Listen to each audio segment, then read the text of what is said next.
The AP is reporting on a really interesting and controversial topic coming out of France. They say, quote, a 15-year-old French Muslim girl has missed school for 2 days this month in a dispute over her long black skirt, seen as going against France's law guaranteeing secularism. A popular Twitter hashtag, I wear my skirt as I like, popped up on Wednesday after the dispute was made public in the girl's local newspaper in northeast France. The region's academic services said it backed the decision, stressing that the student was not excluded from school, but was asked to change her clothes. They insisted on the religious symbolism of her long skirt, contravening the 2004 law banning headscarves and other, quote, ostentatious religious symbols. So, this story, I think, is beyond fascinating, and it's one of those stories where, as I read it, I'm like, oh, I think this about it. No, I think that about it. And I'm just being pulled back and forth as I go through all the facts of the story. And upon thinking about it more, I think I've reached an overall conclusion on this. So let me lay this out in a couple different ways. First of all, understand that when I hear about that, like, oh, a young Muslim girl wearing, in a way, the traditional Islamic dress that a female is supposed to wear under the religion, and this goes for the burqa and the hijab and all that stuff. When I hear about that and when I see pictures of it and when I think about it, immediately what comes to mind is that's obviously oppressing women. There's no question about it. I mean, the whole rationality behind it in the first place is we cover up our women because they are essentially our property, which is why there's a lot of countries, Muslim countries, where they don't even allow women to do anything without a man's permission. They don't allow women to drive in Saudi Arabia. I mean, there's all these problems that are deep-rooted in culture and religion. And when I think of Islamic dress codes, that's the first thing that comes to mind. That, oh, this is just oppression of women, and it's sexism, and it's fucking wrong. And I think that it's a fair point to say even to the women themselves, like, oh yeah, you tell me you want to be in that, but you don't want to be in that. You were brainwashed into thinking, oh, I'm free when I choose to put the chains on myself as I wear this Islamic dress. So that's one angle to this, and one I wholeheartedly believe that, it's not the case. Just like back in the day, there were women in America who argued, no, I like that our position is only in the kitchen. No, you're not really embracing, I'm free to be in the kitchen and only have that option. No, that you were just brainwashed into thinking that that's your freedom. When it's not your freedom, you're really loving the cultural change you were raised in. But then there's the other aspect of this. So I hate it. I hate any kind of religious dress across the board.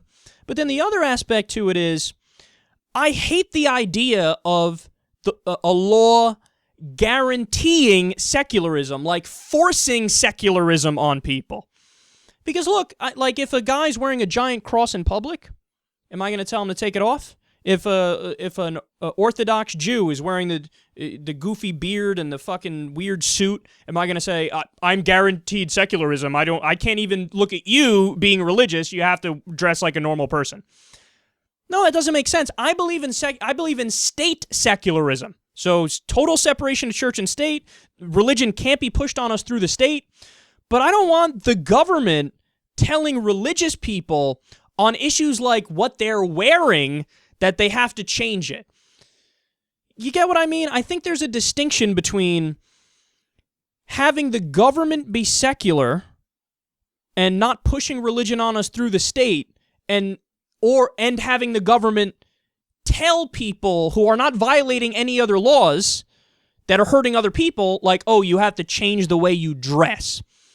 So, in that respect, I really don't, I don't like it. I think that even though she is brainwashed and religious dress is, by definition, in my opinion, in this case, oppression, it's almost like it's not the state's place to tell the girl, take it off. Because then the state is automatically in the wrong. Like, you were in the right before, pointing out that that's oppression and that ain't right. But once you say, I'm forcing you to take that off, it's like, well, where do you draw the line? Can they tell Christians, take off your cross? Can they tell, Jews, you can't wear the beard? Can they tell other Muslims you can't wear the beard?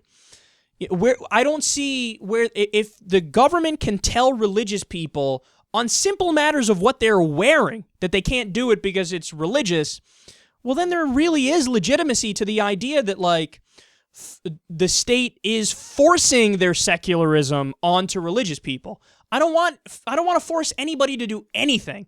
So my main takeaway is, no, I want to let her wear whatever the fuck she wants to wear. And look, to back up my case even further here, I'm consistent on this, so I would back, if you want to wear some goofy religious outfit, I'm going to laugh at you, and I'm going to say you're brainwashed, but you can wear it. And by the same token, if you want to go to school dressed in a fucking Superman outfit, I don't give a flying fuck. If you want to go to school dressed as the opposite gender, if you want to go to school screwing around and you wear short shorts when it's 27 degrees outside and you're a dude, whatever. So in other words, dress code is just not something I care about and not something that I think the government should interfere with, even when it's a situation where it's pretty clear that the dress is archaic and draconian and oppression and tied to an ideology which is harmful and wrong and one that we should argue against consistently and fervently. And that's the final point I want to make here is, I want secular people to win the argument and to let's move away from these crazy religious dresses and all these signs of oppression and a primitive age. Let's argue against that and let's win that argument. But I want them to willingly take off those clothes. That sounds creepy. Not forced by the state. So this is a very nuanced issue. It's a very complex issue, and I hope that I shed some light on this, and I hope that a lot of you guys would agree with me.